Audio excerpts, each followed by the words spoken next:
What's up, people? Welcome back to the neocortex.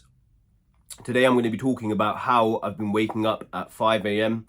for the past 5 months. So it's now March, and in November 2022 I began waking up at around 5 a.m. every day, and I've been fairly consistent with that pretty much every day, maybe an hour earlier or an hour later generally. So sometimes 4 a.m. and then sometimes 6, maybe here and there 7 a.m. but that's a very rare occurrence, and it only happened in exceptional circumstances. Now, the background behind this is that I used to first work night shifts, and then obviously that has many negative health effects, and eventually I moved to a job where I was working normal hours, but I was still not waking up as early as I would have liked. So I decided that I would like to start waking up early after watching Andrew Huberman's videos and just generally seeing the benefits of waking up earlier. And what I found is that in order to do this, one of the best tools was actually following Andrew Huberman's advice, which was to make sure that you're getting early morning sunlight. So initially, when you're trying to change your sleeping pattern, it's going to be a period of struggle. It's like I saw a bird flying today, right? And I was thinking while I was on my morning walk, I've just come back now, it's about 7 a.m, 7:30 a.m. And I saw a bird flying, and in order to get to the sky, the bird needs to flap its wings.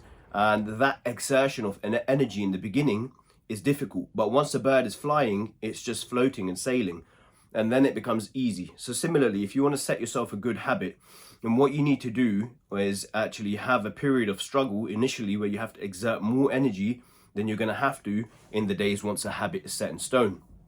So when it comes to waking up early, you will have 1, 2, 3 days of struggling whereby you're going to have to set your alarm and force yourself to wake up earlier than you would like to or you normally do, and this will be a transition period where you will feel tired in those days. So for example, let's say you're sleeping at you're waking up at 8 a.m. at the moment and you want to start waking up at 5 a.m. What you're going to have to do, I suggest, is, because you're not going to be able to sleep early on that night, right? So set your alarm 1 hour earlier each day, or even half an hour depending on the time frame that you want to set yourself. And then one of the best things that you can do is actually get up, get out of bed, and wash yourself, okay? So in my tradition, I'm a Muslim, so what we do is we try to remember God. We thank God for giving us life again, because we believe that the soul is taken away at the time of sleep and then sent down to us if we're blessed with another day. So we thank God for being born again, and even just starting your day with gratitude will help you to be energized for the day, because you're grateful that you've got another day to be able to achieve something or to be able to experience the beauty of life. So you get up and you wash yourself and you get ready and you use the toilet, whatever you need to do. And then it's good to actually do some spiritual practice, set yourself, if you're not religious, do some spiritual practice where you're reflecting and sort of meditating on the purpose and why you're doing this, what your plan is for the day, what your goals are. And then very quickly after waking up, set yourself the goal of going outside. And personally, I try my best to go outside to the mosque, pray in the congregation with, people in the remembrance of God. And actually, prayer is a very good sort of exercise as well, because you're actually standing up. Well, firstly, you're walking to the mosque, and then you're standing up, and you sort of go into a bowing position where you're stretching your legs, you're increasing the blood flow throughout your body. Then you're standing up and you're going to prostration, and that's actually increasing a lot of the blood flow to your neocortex, which is going to have a very positive impact on your day and your mental state. And I'm going to show some videos on the benefits of prostration or inversion, on increasing the blood flow to the brain and the beneficial effects of that for cognitive effects. But if you're not going to do that, then what you should do is go outside and get a walk and get some exercise. Either walk or run or go to the gym, whatever you like to do, and make sure you're getting that sunlight. Because exposure to sunlight, and it has to be actual exposure to sunlight from your eyes in the outside world, so not through a window, not through glass.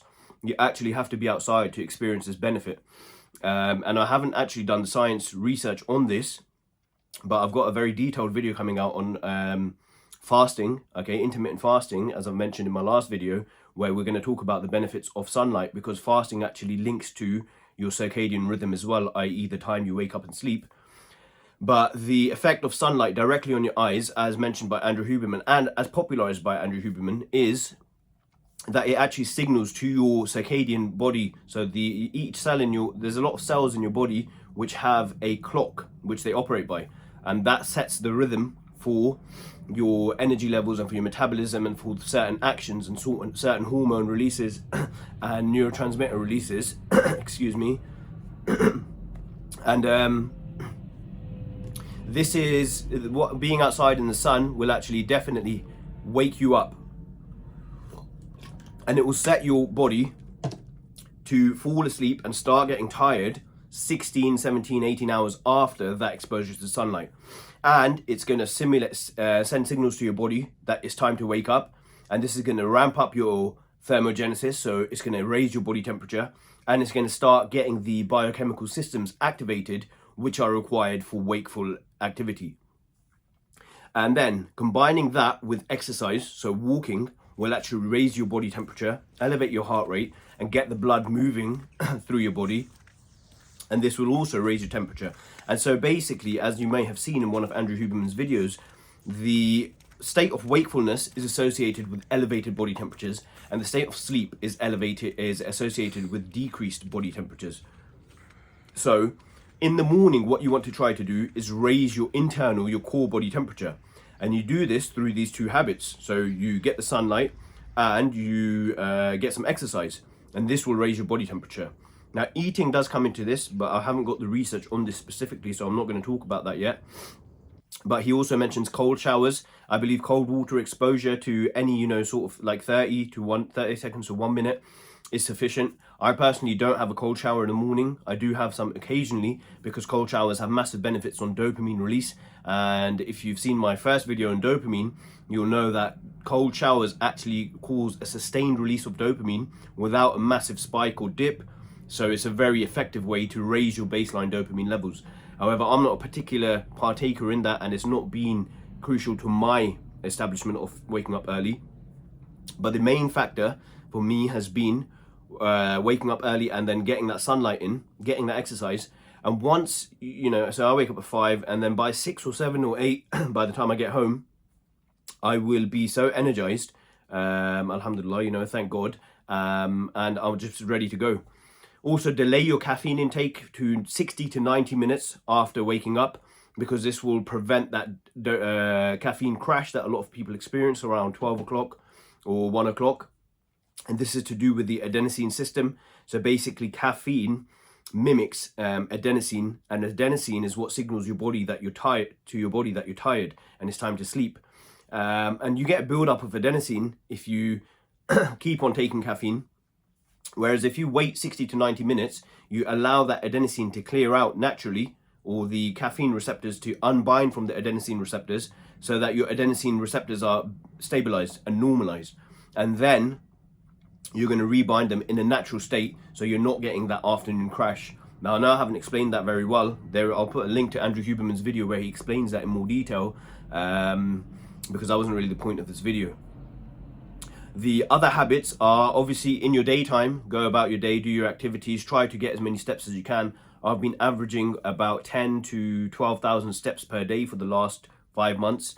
Another really good tool is to get sunlight at the time of sunset. So if you can go outside and expose yourself to that, it's because the way the rays, the photons that are emitted at different times of the sun's elevation in the sky have different effects on your internal mechanisms. So if you're seeing the sun rays at sunrise, the radiation or the wavelengths are different, and the receptors in your eyes pick that up, and they signal to your body, okay, this is the sun rising sunlight, so it's time to wake up. And if you see the sunset sunlight, then it's going to signal to your body that it's time to wind down, turn on the other systems, time to get to sleep. Now, one thing I found really beneficial to waking up and sleeping early is the dopamine and serotonin balance. So in the mornings, you want to get your dopamine levels elevated, right? So sunlight actually increases dopamine levels, as does exercise, and as does, caffeine. I like to take my coffee at 6 or 7 a.m, an hour or so after waking up. Now, I don't necessarily recommend Starbucks. Any coffee will do. I've recently switched back to black coffee because I'm doing intermittent fasting now, and black coffee is amazing. So getting that evening sunlight exposure is going to help you to start to wind down. What I also like to do is begin to switch off any cognitively demanding tasks, 3, 4, 5 hours before I'm going to go to sleep. So normally if I wake up at 5, 6 a.m., I'll do my spiritual practices, my walk, my exercise until 7 or 8 a.m. And then I'll spend time with my family and do whatever I need to do from 8 a.m. till about 5 or 6 p.m. And then I'll have dinner at 5 or 6 p.m. Stop eating and stop working by 5 or 6 p.m. So I don't really want to tax my brain. I don't want to increase my, focus or energy levels. I don't want to raise my dopamine levels. I don't want to have to exert any stress on my body during those hours, because I'm telling my body that it's time to start winding down. So by 5 or 6 p.m. I close the office, I shut down everything, and it's relaxation mode, and it's time to spend time with the family and just relax and eat and watch some TV and just relax. And the thinking behind this is that your dopamine systems need to go down and your serotonin, oxytocin levels need to come up. So having a high carb meal, okay, so once you've switched off your work activities, go for a high carb meal for your dinner, and have your dinner 2 to 3 hours before you go to sleep. So if you're going to sleep at, let's say 9 a.m, if you want to wake up at 5 a.m, you should be aiming to sleep by 9 p.m. So if you're going to sleep at 9 p.m, 2 to 3 hours before that is 6, 7 p.m. So I'll have my meal at 6 or 7 p.m, a high carb meal.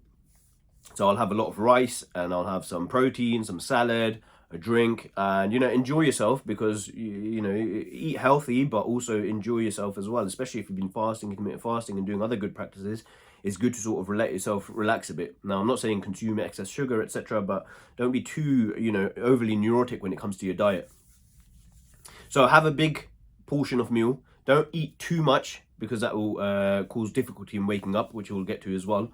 Have a high carb meal, because what high carbs does, and obviously have a slow release high carb meal like rice or brown rice or pasta or brown pasta or brown bread or whatever you're going to have. And what this does is it actually increases your serotonin levels, because these have a lot of tryptophan, L-tryptophan. So as you'll notice, what happens is that you actually start to get tired a lot more quickly after having a very high carb meal. And I'm sure a lot of you have experienced that yourselves. So have your dinner, have some chamomile tea or any calming down tea. There's some benefits in promoting relaxation and sleep and sort of winding down. And then I watch TV or just relax for a bit. And then if I'm going to go to the mosque, I'll go to the mosque, try to walk. It's good to help digestion. Walking after food for 10 to 15 minutes will definitely improve your insulin sensitivity and benefit your glucose uptake and your glucose utilization. And it will decrease the latency of time that it takes for your body to enter a fasted state. So try to walk if you can, but you don't have to, but try to walk if you can after your meal. And then an hour or so before bed, what I would do is try to cut out all light exposure. Okay, now this is difficult given the times that we're living in, the world that we're living in, constantly exposed to different lights. But having that light exposure before sleep, ideally we'd do it before 1 hour, but 1 hour seems to be a good time. That will help your body to realize that, okay, it's nighttime now, so it's time to sleep. So what I like to do is half an hour or an hour before bed, I'll have a warm shower, okay? And a warm shower will actually, now it's weird how it works, a cold shower will increase your core body temperature because your body's experiencing cold, so your body wants to raise its temperature. That's why you shiver, to generate heat and generate energy. Whereas if you have a warm shower, it will relax your muscles and it will cool your core body temperature down. And if you remember, that's what I said, the state that we want to get to before we're going to sleep. So have a warm shower, and then set if you've got an iPhone, you can actually set a sleep timer, and it puts your phone on sleep mode an hour before it's time to sleep. So you're not going to get any more notifications. Before I go for my shower, I'll try to set my alarm for what time I want to wake up. So I'll set my alarm these days for 4:45. But sometimes it whenever you want to wake up, set your alarm before you go for your shower. Reply to all your messages and stuff before you go for your shower. Have your warm shower, and then go to your bedroom. If you have a bedroom, if you don't have a bedroom, go to wherever you sleep and switch off the lights and try to minimize any light exposure. If you have any lights, turn them off. Keep a good room temperature. Okay, after the warm shower, you're going to feel that you're quite hot. So keep a cool temperature in the room. I think 16 to 18 degrees is defined as the optimal temperature for a bedroom for sleep. And then what to do is actually just, if you're not religious, then do any practices where you're doing some sort of reflection or mindfulness, because what you're going to do for the last hour before you sleep. Or you can just sit down and pray. If you pray, then pray. And that will also help you to relax a lot, because obviously as a Muslim I pray, alhamdulillah, and when you're praying you're doing some stretches as well, as I mentioned earlier, and stretching has been shown to promote relaxation.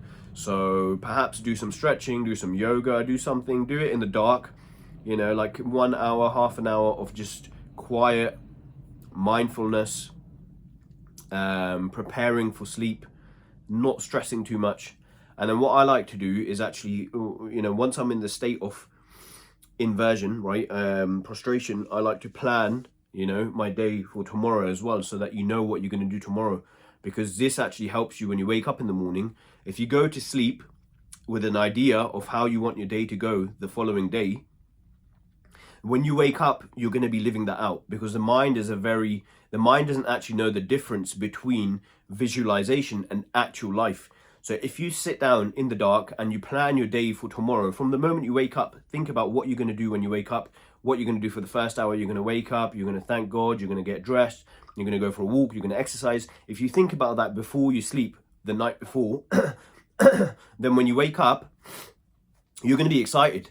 And that's actually a biochemical mechanism in your brain, because your body will realize that, oh wow, I've got this sort of thing to achieve. So it's going to ramp up your energy levels, it's going to ramp up your dopamine, ramp up your adrenaline, and it's going to give you that energy in your muscles to get yourself moving towards that destination, whatever you've set yourself that goal. So do that before you sleep. Set yourself the plan of what you're going to do in the following day. And then that's it. Just switch out all of the lights, obviously, as you've already done, and get to bed. And for me, actually, noise is very distracting, because most people are not asleep at 8-9 p.m. So you're going to go to bed, and people in your house might be making noise. So it depends. If I'm sleeping with my little one, my missus thankfully has a white noise machine which we use, which cuts out all of the noise, and it really helps you fall asleep. And actually, if anyone's studying here, if you listen to something while you're studying, right? So if you listen to white noise while you're studying, and then you listen to it while you sleep, studies have shown that it can help the retention of that information that you've studied in your wakeful hours, because of the way that I'm not sure how it works, but it's probably that by associating sort of neurons and stuff in your brain. But that's a very interesting tool. So taking that into account, if you are going to use white noise, then, and if you have any studying to do, then use the white noise when you're studying, because then it should help the consolidation of those memories in your sleep. And if the white noise machine is not there, then what I'll actually do, I'll try to sleep without anything, but it doesn't actually work. So I'll use my AirPods. I should probably just get earplugs or something, but I'll use my AirPods on noise cancellation mode and just sleep with them. And then by the time I'll wake up at some point and take them out and then put them back on charge. I don't think that's ideal, because I'm looking into the research behind constantly having something in your ears and the effect that might have in your brain. I haven't noticed any negative effects, but I can't imagine it to be great. So natural solution would obviously be earplugs. And then, just wind down, do some deep breaths, meditation, yoga. Obviously, in my tradition, in Islam, we try to do the remembrance of God before we sleep. So, we thank God for the day that we've had, and we remember Him, and we just pray for a sound sleep and a blessed sleep. And then, I have a nice sleep.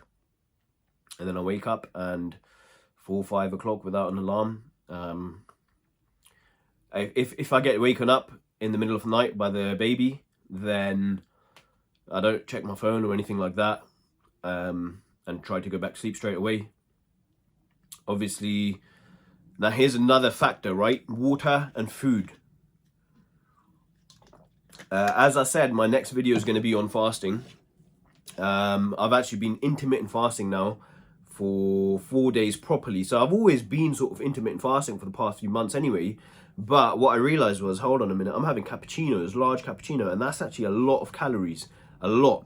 And that's basically cutting out my fast. Obviously, I'm still getting the benefits of less calories and stuff, but I'm not in a fasted state. So you have to be very careful when you think you're in a fasted state, because small things, even chewing gum, if you have too much chewing gum, you're going to break your fasted state. So nowadays, I'm currently fasting from 7 p.m.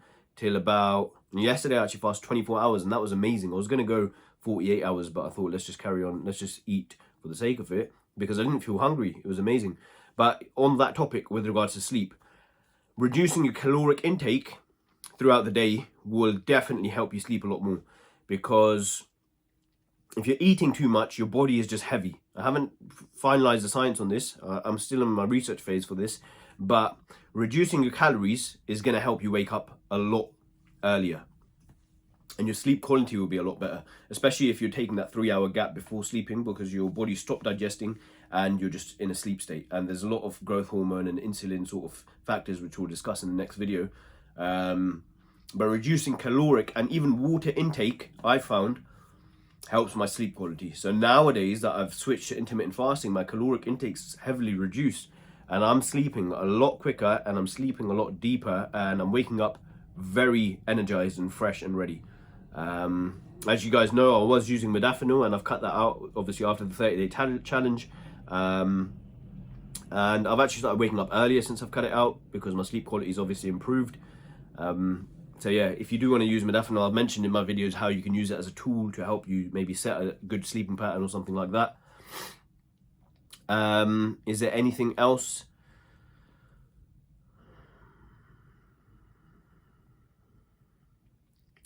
Last thing on the topic of intermittent fasting, in the mornings, if you're intermittent fasting, there is a lot of cognitive effects on your wakefulness. And I'm going to confirm actually, but it would make sense that it would increase your dopamine, norepinephrine, and catecholamine levels.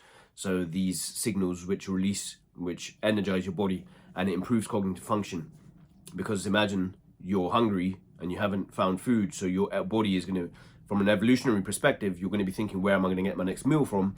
So your body gets energized to be able to go find your next meal. So being in a fasted state upon wakefulness, in the waking hours, in the early morning hours, definitely increases. And there's loads of studies to prove this. And this next video is going to be really amazing. So make sure you're subscribed and stay tuned for that, because we're going to go into details. I believe it's going to be the most detailed video on fasting on YouTube. Okay. But yeah. So to summarize, okay, it's a bit of a long video, but to summarize, in order to improve your sleep, right, and to wake up early and sleep early, you're going to have a struggle in the beginning when you're trying to fix your sleeping pattern. You need to set your alarm early, wake up early, go for a walk, get that sunlight in. Fast in the mornings if you can. Have a coffee delayed by 60 to 90 minutes. Try to get sunlight in the evening time, okay? And I'm just counting here on my fingers like that. Try to get sunlight in the evening time to signal to your body to get sleep. Have a high carb meal 2 to 3 hours before bed. Switch off all lights, have a warm shower before bed. And engage in some sort of winding down practices an hour before bed. No lights, no noise, and plan your next day in advance before you go to sleep. And, you know, with the help of God, this will help you to wake up early. So I found it to be very beneficial. You know, the day has so much more, you have so much more time in the day. And there's really no need to be awake so late, you know, unless you're like, if you think about it, you know, we waste a lot of time doing nothing from 6 p.m. to 11, 12 a.m. And you don't feel like doing anything productive once the sun set. I don't know if it's just me, but you don't really feel like working. But when you wake up at 5, 6 o'clock, you know, the sun rose at 6:22 a.m. today, and it's what, 7:30, 7:45, and I've already had 3 hours of my day, and it's been such beneficial hours that I've spent. I've listened to audiobooks, I've been to the mosque, I've walked, I've had a coffee, and now I'm ready to work, and it's a Sunday. So yeah, I don't even need to have like you know, weekends and catching up on sleep and this and that. I don't really nap unless somehow I wake up really early or somehow I sleep really late. I don't nap.